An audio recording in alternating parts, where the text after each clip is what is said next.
पुढची महत्वाची बातमी. शरद पवारांपेक्षा पार्थ पवारांची मालमत्ता अधिक आहे. शरद पवारांकडे 60 कोटी 71 लाख रुपयांची मालमत्ता आहे, तर पार्थ पवारांकडे 88 कोटी 33 लाख रुपयांची मालमत्ता आहे. राज्यसभा निवडणूक उमेदवारीसाठी जोडलेल्या प्रतिज्ञापत्रातून ही माहिती समोर आली.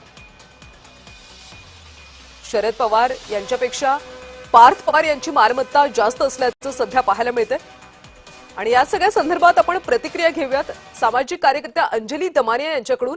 दमानियाजी, आपण पाहतोय की ज्या पद्धतीने राज्यसभेच्या उमेदवारीसाठी प्रतिज्ञापत्र दाखल करण्यात आले होतं त्यामध्ये अशी माहिती समोर आली आहे की शरद पवार यांच्यापेक्षा पार्थ पवार यांची मालमत्ता जास्त आहे. गेल्या काही दिवसांपासून तुम्ही खंडणी घोटाळा प्रकरणी सुद्धा वारंवार त्यांच्यावर आरोप करताय. काय प्रतिक्रिया तुमची?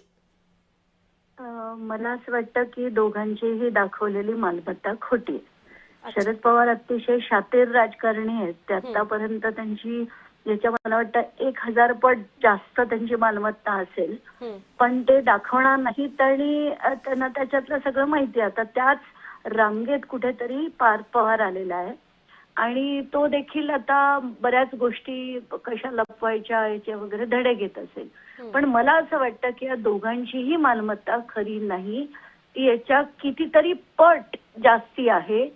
आणि आपण सगळ्यांनी मिळून खरं तर आक्षेप हाच घेतला पाहिजे की आताच्या घटकेला या पार्थ पवारकडे ही 88 कोटी सुद्धा आली कुठून, असा खरा प्रश्न असायला पाहिजे. पण आता सध्या स्थिती इतकी वाईट आहे की जर मुख्यमंत्र्यांसारखी माणसं एक सरकारी जमीन चोरणाऱ्या लाटणाऱ्या माणसाला शुभेच्छा देत असतील तर आताच्या घटकेत राज्यसभेत जाणं किंवा राजकारणात येणं याच्यात भ्रष्टाचार हा मुद्दाच नाहीये, म्हणजे तो गुन्हा नाहीये, ती एक पात्रता झालेली आहे. त्यामुळे आता सगळीच मजा मजा बघायची आपल्याला. आता दुसरं काय बोलणार. दमानियाजी, खरं तर मुंढवा इथल्या 1800 कोटी रुपयांचा जमीन खरेदी प्रकरणात जो काही घोटाळा झाला होता त्या संदर्भात तुम्ही आवाज उठवला होता आणि आता समोर येते की पार्थ पवारांकडे 88 कोटींची संपत्ती आहे. त्यांचे उत्पन्नाचे स्रोत नेमके काय असं वाटतं? ते मला खरंच माहित नाही, कारण तो करतो काय मुलगा मला माहित नाही, त्याचे उद्योग काय मला माहित नाही. पण ती जी जमीन आजही जे 80 कोटी दाखवले दिस इज नथिंग. त्यांनी अनेक गोष्टी मला आता कळल्यात. मॉरिशस स्लेब मधल्या एका बँकेबद्दल कळलंय. इथल्या या जमिनीचे 300 कोटी जो तो म्हणालाय त्याचाही व्यवहार आपण ते पैसे कुठून आणणार होता, काय करणार होता माहित नाही. त्याच्या पुढे चौकशी झाली नाही. तो खारगे समितीचा अहवाल अजून आलेला नाहीये. त्यामुळे कठीण आहे सगळं, मजाच मजा आहे. मग आता या पद्धतीने ज्या सगळ्या दोघांची सुद्धा संपत्ती समोर आलेली आहे यावर खरंच कोणी कधी कधी आक्षेपच घेत नाही, कुणाचं याबद्दल काही मतच नसतं. राज्यसभेचं एक प्रतिज्ञापत्राचा कागद समोर आला आणि त्याच्यावरून ही संपत्ती समोर आली, मात्र यावर कधी कोणी आवाज उठवतच नाही.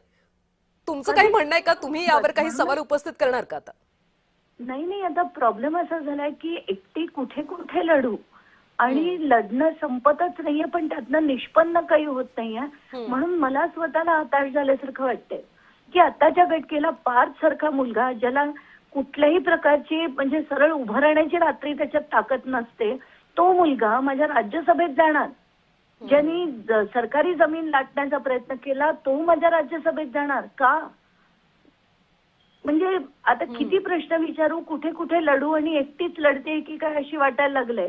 त्यामुळे मी पण विचार करते की या युजलेस फाईट मध्ये काही अर्थ नाहीये, कारण आता भ्रष्टाचार करणं ही एक पात्रता झाली आहे राजकारणात.